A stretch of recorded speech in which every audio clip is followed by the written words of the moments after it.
नमस्कार मित्रों, आर के मोटिवेशन में आपका स्वागत है। और मित्रों, यदि आपको हमारी यह धर्म यात्रा या अनसुनी महाभारत कथा पसंद आती है तो चैनल को अवश्य सब्सक्राइब करें। आपका एक छोटा सा समर्थन हमें हर दिन नई कथाएं लाने की शक्ति देता है। वीरों की अनकही गाथाएं, भगवानों के दुर्लभ प्रसंग और इतिहास की छिपी सच्चाइयाँ, यही हमारा संकल्प है। इसलिए सब्सक्राइब कर घंटी दबाना न भूलें। गुरु द्रोणाचार्य, जो अपनी अद्वितीय युद्ध कला के कारण अब तक अपराजित थे, उस दिन भीतर से टूटा हुआ महसूस कर रहे थे। अश्वत्थामा के मारे जाने का शोक, युधिष्ठिर द्वारा बोले गए असत्य का घाव और अर्जुन की तीक्ष्ण बाण वर्षा, इन सब ने एक साथ उनके मन के स्तंभ हिला दिए थे। द्रोण का रथ छत विक्षत हो चुका था, रक्त से लथपथ, लेकिन चेहरे पर तपस्वी सा तेज लिए वे हथियार छोड़ भूमि पर स्थिर बैठ गए। तभी एक छाया उनके सामने आकर थम गई। वह कर्ण था। कर्ण के चेहरे पर न कोई घमंड था न द्वेष, बस सम्मान और एक गहरी बेचैनी। वह जानता था, यदि कोई व्यक्ति इस युद्ध में देवताओं के समान ज्ञान रखता है तो वह द्रोणाचार्य ही है, और यदि कोई सत्य इस युद्ध को बदल सकता है तो अभी उन्हीं के पास होगा। कर्ण धीरे धीरे उनके सामने घुटनों के बल बैठ गया। कर्ण की श्रद्धा द्रोण के लिए असीम थी। कर्ण बोला, गुरुदेव, क्या यह सच है कि आपका पुत्र अश्वत्थामा मारा गया? द्रोण ने आंखें मूंद ली। उनकी आंखों से निकलती धारा में वर्षों की कठोर साधना, एक पिता का टूटना और एक महारथी का विरह एक साथ झलक रहा था। धीरे से द्रोण बोले, धर्म डगमगा सकता है कर्ण, पर गिरता तभी है जब मनुष्य उसे स्वयं छोड़ दे। कर्ण ने देखा कि द्रोण का श्वास भारी होता जा रहा था। उसे लगा, यदि अभी उसने अपने हृदय के बोझ, अपनी असली पहचान के बारे में गुरु से न पूछा तो शायद यह अवसर फिर कभी न मिलेगा। कर्ण बोला, गुरुदेव, मेरे जीवन में एक ही पीड़ा है कि मैं जन्म से सूत पुत्र हूँ।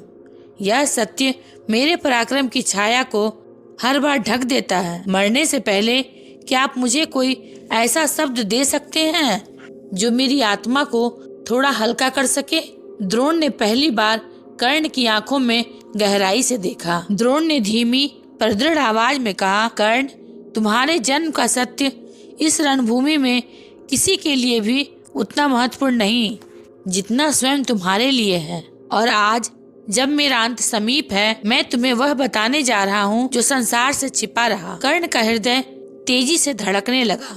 द्रोण बोले, तुम सूत पुत्र नहीं हो, तुम राजवंशी हो, उस सबसे महान कुल में जन्मे हो जिसे सूर्यवंश कहते हैं। कर्ण के भीतर की सारी धारणाएं, सारी पीड़ाएं मानो एक ही क्षण में बिखर गई। द्रोण बोले, तुम्हारे कवच कुंडल, तुम्हारा तेज, तुम्हारी दिव्य प्रतिभा क्या किसी साधारण जन्म का परिणाम लगते हैं? कर्ण के होंठ कांप उठे। वह बोल न सका, केवल सिर झुकाए गुरु की ओर देखता रहा। गुरु द्रोण बोले, जिस दिन तुम जन्मे थे उस दिन देवताओं ने आकाश में शंख बजाए थे। महर्षि दुर्वासा के वरदान से कुंती ने सूर्यदेव को आह्वान किया था और तुम उनके तेज से उत्पन्न हुए थे। तुम सूर्य पुत्र हो कर्ण, तुम पांडवों के ज्येष्ठ, सभी से बड़े। यह सुनते ही कर्ण की आंखों में आंसू छलक पड़े।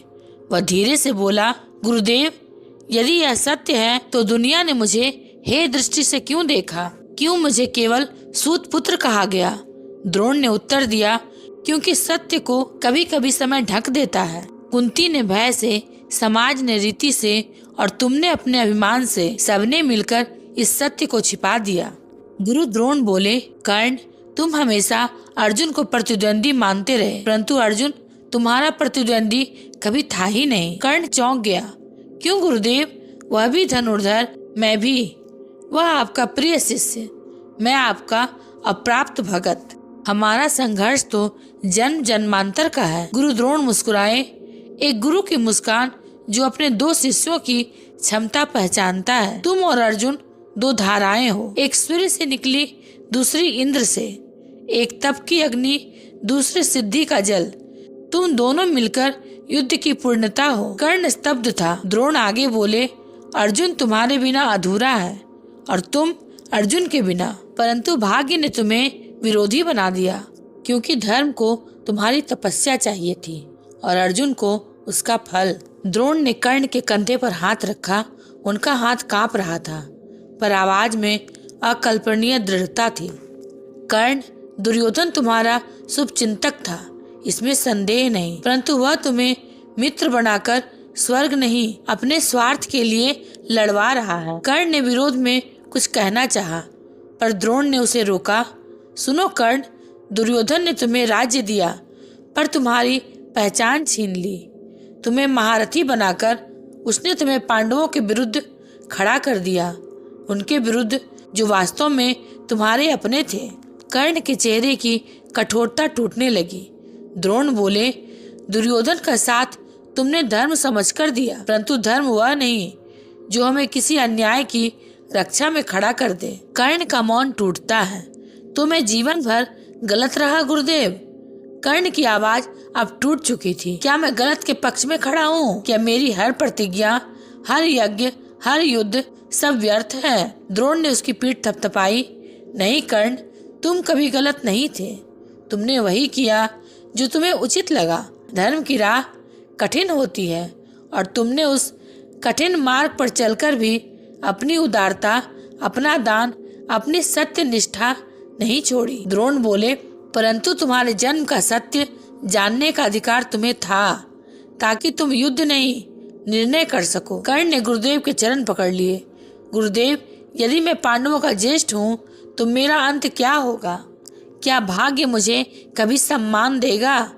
द्रोण की श्वास अब टूटने को थी, परंतु उनके शब्द इतिहास में स्थिर होने वाले थे। कर्ण, तुम्हारी मृत्यु किसी श्राप से नहीं, किसी प्रतिशोध से नहीं, बल्कि तुम्हारे स्वयं के धर्म से होगी। कर्ण विस्मय से बोला, मेरे धर्म से?